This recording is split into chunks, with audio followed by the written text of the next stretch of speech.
Morning all of you. मैं चमन श्रीवास्तव। मैंने पिछले क्लास में आप लोगों को बताया था कि दो वेक्टर को हम कैसे एडिशन कर सकते हैं, उसको कैसे उसका सब्ट्रैक्शन कर सकते हैं। ओके, अगर आपने मेरा पिछला वीडियो नहीं देखा है तो उसका लिंक मैंने डिस्क्रिप्शन में दे दिया है, आप वहां पे जाकर उसको देख सकते हैं। ओके, हम लोग इस क्लास में आज के क्लास में पढ़ेंगे कि दो वेक्टर का हम मल्टीप्लाई कैसे करते हैं। ओके, तो दो वेक्टर को हम जो मल्टीप्लाई करेंगे उसे हम दो तरीके से कर सकते हैं। पहले वाले को हम डॉट प्रोडक्ट के नाम से जानते हैं और दूसरे वाले को क्रॉस प्रोडक्ट के नाम से जानते हैं। ओके, तो आज के इस क्लास में हम लोग आज जानेंगे सबसे पहला मल्टीप्लाई का तरीका जो डॉट प्रोडक्ट के नाम से जाना जाता है, जिसे हम लोग स्केलर प्रोडक्ट भी कहते हैं। ओके, तो चलिए शुरू करते हैं आज का क्लास। डॉट प्रोडक्ट के बारे में जैसे मान लीजिए कि कोई दो वेक्टर है, ओके,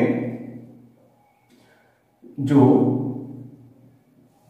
ए और बी दो वेक्टर मान लेते हैं हम लोग, और उसके बीच का अगर एंगल अगर थीटा हो, ओके, तो हम जानते हैं कि ए डॉट बी मतलब कि अगर दो वेक्टर को अगर हम मल्टीप्लाई करें डॉट प्रोडक्ट तो वो हमारा होता है A B cos theta. Okay, तो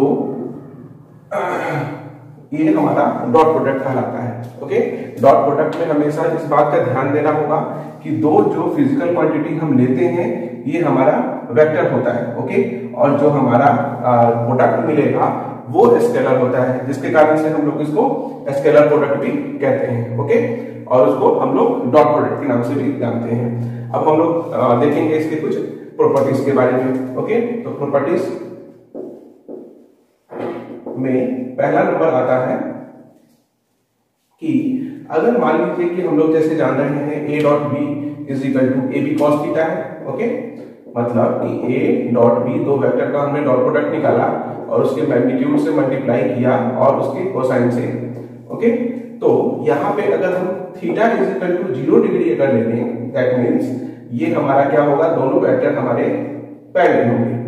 ओके, तो चलिए पुट करते हैं theta is equal to 0 degree, तो A dot B is equal to A B cos theta मतलब कि कॉस 0 डिग्री। ओके, तो कॉस 0 का वैल्यू हमको पता होना चाहिए कि उसका होता है 1, मतलब कि A dot B is equal to A B. Okay, cos 0 का मैंने वैल्यू पुट किया 1। ओके, तो ये हमारा निकल के आ जाता है ए डॉट बी। मतलब अगर इस प्रॉपर्टीज पे हम ध्यान दें तो देखते हैं कि अगर दो डॉट प्रोडक्ट वेक्टर का अगर हम निकालते हैं और उसके मैग्नीट्यूड के प्रोडक्ट के बराबर अगर हो जाए, ठीक है, तो वो दोनों वेक्टर क्या होंगे, पैरेलल होंगे। मींस अगर मान लीजिए कि अगर कोई एग्जांपल के थ्रू अगर इसको समझे तो अगर मान लीजिए कि कोई वेक्टर ए दे दिया और कोई वेक्टर बी दे दिया 2i, ठीक है, प्लस 3j। ओके, और ये दे दिया 4i प्लस 6j। ओके, अब इन दोनों के मैग्नीट्यूड को हम क्या करेंगे, मल्टीप्लाई करेंगे और देखेंगे कि अगर वो वही आ जाता है, इसका मतलब कि अगर इसके बीच का अगर हम 0 डिग्री ले लें, ठीक है, अगर theta is equal to 0 degree देखें तो ये दोनों वेक्टर क्या होंगे, पैरेलल होंगे। ओके, बढ़ते हैं हम लोग नेक्स्ट प्रॉपर्टी की तरफ।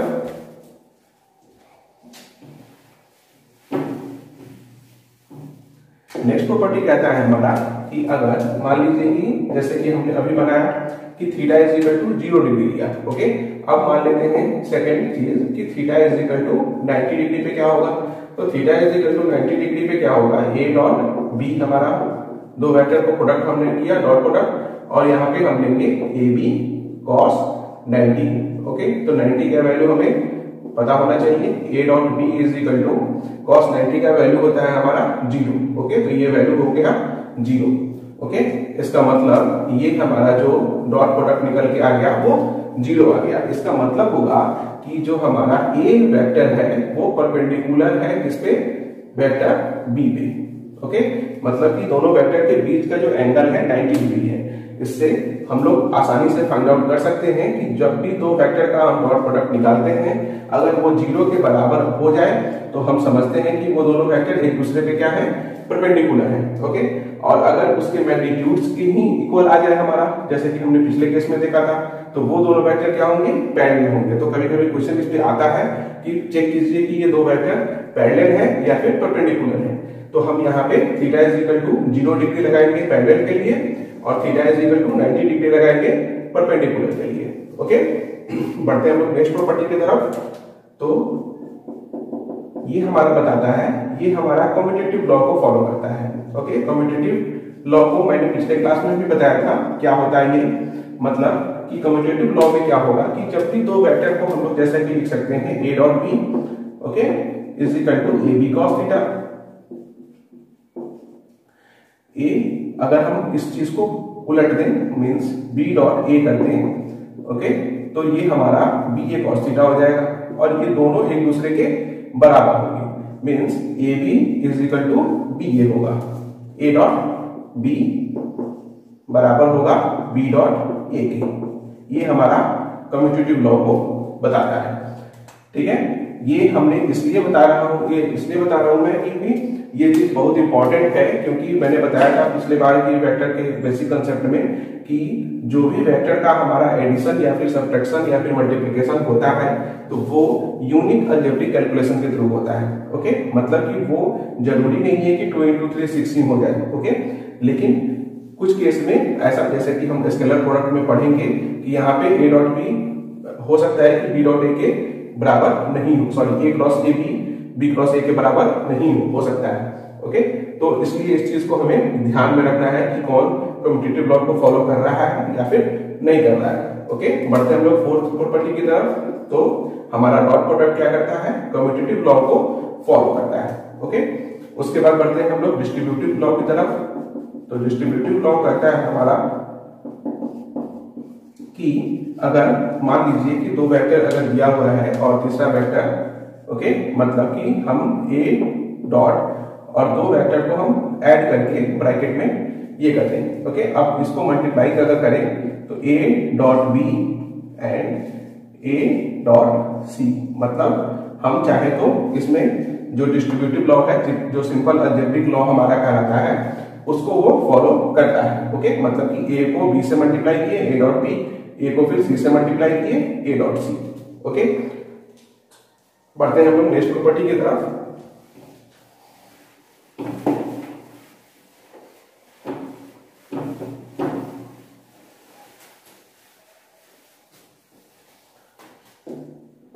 तो नेक्स्ट प्रॉपर्टी हमारा कहता है कि अगर मान लीजिए कि कोई वेक्टर a हो, ओके, और उसी के वेक्टर के से हम उसको डॉट प्रोडक्ट निकालें, मतलब कि vector a into vector a, तो वो हो जाता है उसके स्क्वायर के बराबर। ठीक है, अगर मान लीजिए कि कोई वेक्टर r है दिया हुआ है, okay, a plus b vector,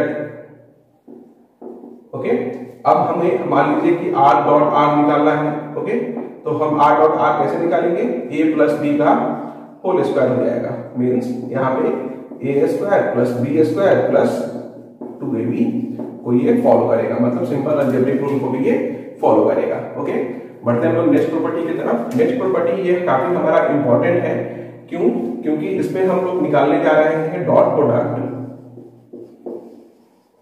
of perpendicular vectors i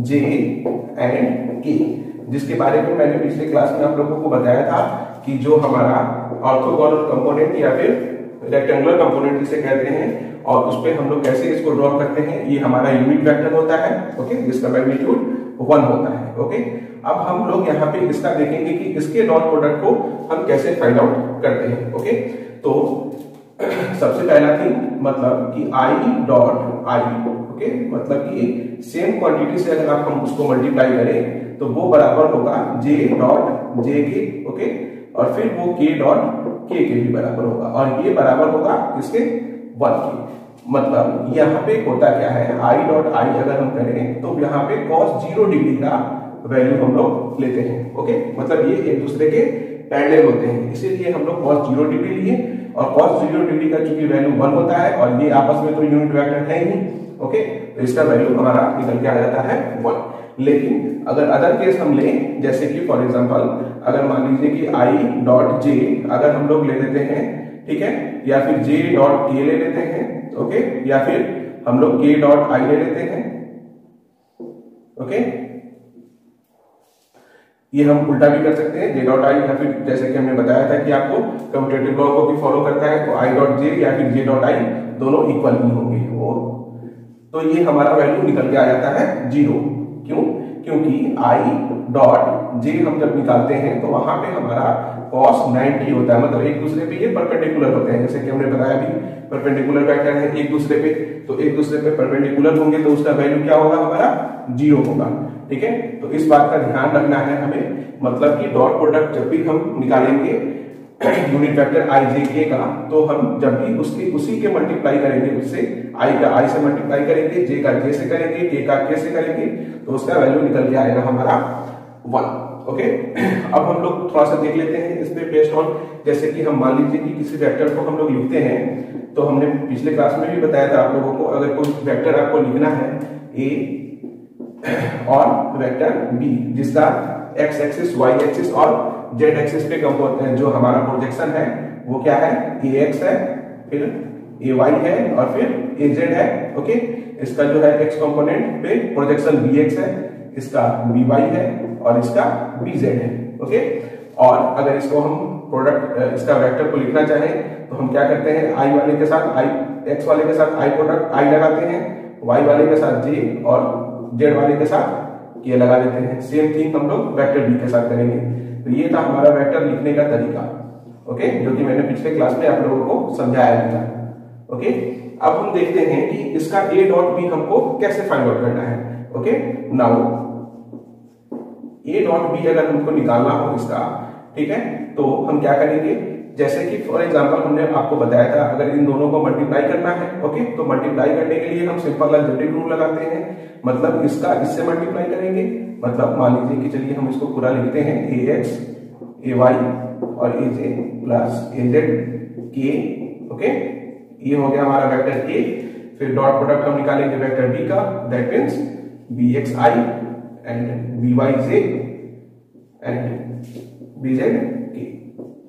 okay, मतलब अगर इसका हम अगर डॉट प्रोडक्ट निकालने की कोशिश करें तो इसका इससे मल्टीप्लाई होगा, फिर इसका इससे मल्टीप्लाई होगा, फिर इसका इससे मल्टीप्लाई होगा, तो जब भी आई का आई के साथ मल्टीप्लाई होगा तो उसका वैल्यू होता है हमारा 1। लेकिन जैसे ही हम आई को अगर जे के साथ मल्टीप्लाई करते हैं तो उसका वैल्यू हो जाता है हमारा 0।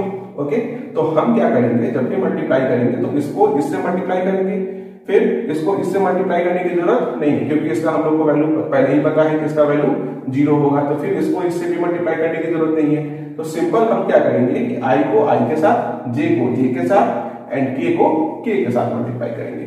ओके, बाकी सारे टर्म क्या हो जाएंगे 0, जैसे कि हम लोग जानते हैं प्रोडक्ट रूल में कि 3 टर्म इसमें है और 3 टर्म इसमें है, तो 3 3 9 टर्म हमारे पास आएंगे, लेकिन बाकी के 6 टर्म जो होंगे वो हमारे 0 होंगे। ओके, तो A X into B X I into I. Okay, फिर वैसे ही हो जाएगा A Y into B Y, फिर J into J dot J. Okay, फिर हमारा B Z into A Z, फिर के डॉट के। अब हम लोगों को पता है कि इसका वैल्यू क्या होता है 1 होता है। ओके, तो हम लोग इसको सिंपल लिख सकते हैं A X B X plus A Y B Y plus B Z into A Z. Okay, तो ये हमारा निकल के आ जाता है ए डॉट बी। ओके, तो यहां से हम इसको समझ सकते हैं कि जब भी कोई दो प्रोडक्ट निकालते हैं हम डॉट प्रोडक्ट, ओके, तो डॉट प्रोडक्ट निकालने के समय हमें इस बात का ध्यान देना होता है ए डॉट बी का कि जो एक्स कंपोनेंट है उसको मल्टीप्लाई करेंगे, फिर वाई वाले को कर देंगे, फिर जेड वाले को कर देंगे। ओके, तो उससे हमारा क्या हो जाएगा, डॉट प्रोडक्ट निकल के आ जाएगा। चलिए अब इस पे थोड़ा सा हम एक एग्जांपल लेके समझते हैं कि कैसे होगा।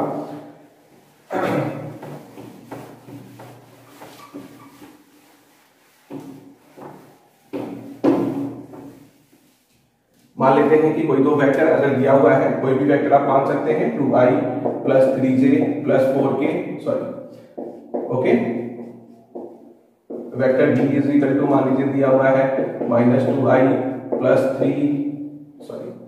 प्लस 5j माइनस 6k, कोई भी वेक्टर आप ले सकते हैं। ओके, अब हमको इसका डॉट प्रोडक्ट निकालना है, तो डॉट प्रोडक्ट में निकालने के लिए हम क्या करेंगे, जैसे कि हम बताएं आपको कि a डॉट b कैसे निकालेंगे हम लोग, ठीक है, तो सिंपल क्या करेंगे, आई वाले प्रोडक्ट को मल्टीप्लाई करेंगे, मतलब कि 2 इंटू -2, ओके। फिर प्लस, फिर क्या करेंगे, जे वाले को मल्टीप्लाई कर देंगे 5 इंटू 3, फिर हम क्या करेंगे, के वाले को मल्टीप्लाई कर देंगे तो 4 इंटू -6, ओके। अब इसे हम लोग अलजेब्रिक रूप से सॉल्व कर लेंगे, तो 2 into 2 -4, 5 plus 3 sorry 5 into 3 15 plus 6 4 जा -24, ओके। तो ये था हमारा डॉट प्रोडक्ट। तो डॉट प्रोडक्ट निकालना देखें आप लोगों ने कि कितना आसान है, हम चाहे तो इसको आसानी से मल्टीप्लाई करके निकाल सकते हैं, ओके।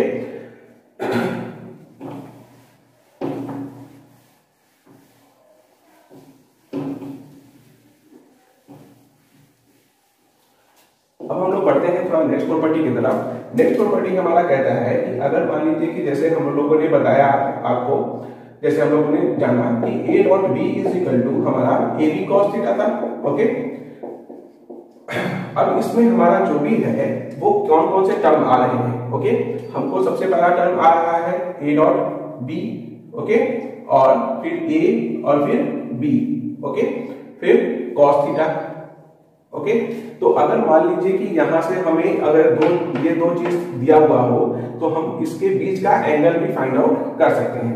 मींस अगर इसको सिंपली अगर अलजेब्रिक रूप से सॉल्व करें तो ये हमारा निकल के आ जाएगा cos theta is equal to A dot B, okay, divided by A B, means इसका मैग्नीट्यूड, ओके। तो हम लोगों ने ए डॉट बी तो निकालना सीख लिया, ओके। ए डॉट बी हम लोगों को कैसे निकालना होगा, जैसे कि मान लीजिए कि अगर कैसे निकालेंगे, ए एक्स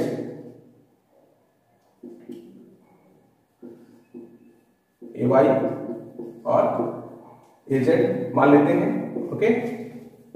और ये हमारा डॉट प्रोडक्ट जो निकल के आएगा बी का, ठीक है, B X plus B Y plus B Z, okay. And इसका जो मैग्नीट्यूड होगा वो कैसे हम करेंगे, इसमें आई और जे और के लगा देंगे, ठीक है, क्योंकि ये हमारा आई कंपोनेंट, जे कंपोनेंट और के कंपोनेंट है, ठीक है। और हम लोगों ने जान रहे हैं कि हम लोग कैसे इसका मैग्नीट्यूड निकालते हैं। तो मैग्नीट्यूड निकालने के लिए मैंने बताया भी था आप लोगों को, ठीक है। फॉर्मूला होता है जिसके बताया था कि रूट अंडर उसका जो एक्स कंपोनेंट है उसको स्क्वायर कर दीजिए, फिर उसका जो वाई कंपोनेंट है उसको स्क्वायर कर दीजिए, फिर उसका जो जेड कंपोनेंट है उसको स्क्वायर कर दीजिए, फिर मल्टीप्लाई, फिर सिमिलर रूप से हम लोग बी का निकालेंगे। तो बी का अगर निकालते हैं हम लोग तो क्या होगा, सिंपल हो जाएगा बी एक्स का स्क्वायर प्लस बी वाई का square and plus B Z का स्क्वायर, ओके। तो यहां से इसका वैल्यू हम लोग कैलकुलेट करके हम लोग सिंपल क्या कर सकते हैं, cos थीटा का वैल्यू फाइंड आउट कर सकते हैं, ओके। तो अगर मान लीजिए कि अगर cos थीटा का वैल्यू 1 आता है या फिर 0 से 90 के बीच में या फिर जो भी वैल्यू हो, तो वहां पे अगर वैल्यू को देख के हम उसका क्या कर सकते हैं, थीटा का एंगल का वैल्यू निकाल सकते हैं। चलिए अब थोड़ा सा इसको एक एग्जांपल के थ्रू समझने की कोशिश करते हैं। जैसे मान लीजिए कि कोई एग्जांपल हमें दिया हुआ है, कोई vector a is equal to 2i plus 3j plus 4k, okay. And दूसरा कोई वेक्टर दिया हुआ है हमें 3i plus 4j plus 5k, okay. अब हमें इसका निकालना है क्या, find the angle between them, okay. तो अगर हमें इसका एंगल निकालना है तो हमें सबसे पहले हम क्या बोले कि आपको एंगल निकालने के लिए दो चीज की जरूरत पड़ेगी। सबसे पहले तो हमें ए डॉट बी निकालना होगा, ओके। तो ए डॉट बी हम लोग कैसे निकालेंगे, सिंपल तरीका है, बहुत ही आसान तरीका है। क्या बताया था मैंने अभी कि सिंपल इसके क्या कीजिए, वाई वाले सॉरी एक्स वाले कंपोनेंट को मल्टीप्लाई कर दीजिए, तो 2 into 3 6 plus 4 into 3 12, okay, 5 into 4 20, okay. तो ये हमारा आ गया सिंपल कितना 6 प्लस 12 18 और 18 और 38, ओके। अब हमको निकालना है ए का मैग्नीट्यूड।